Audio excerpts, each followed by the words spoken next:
Yo, what up everybody, it's your boy Frenchiie. Welcome back to my channel. Today I'll be teaching you guys how to force reset your iPhone 14. So the first thing you guys are going to want to do is push the volume button up, down, continue to hold the lock button. Continue to hold the lock button until your phone completely turns off until you see the Apple logo. Once you see the Apple logo, you can then let go. Continue to hold.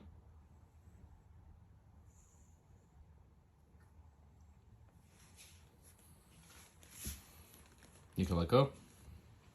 If this video has helped you guys out, make sure you subscribe to the channel. We have a goal of reaching 100,000 subscribers.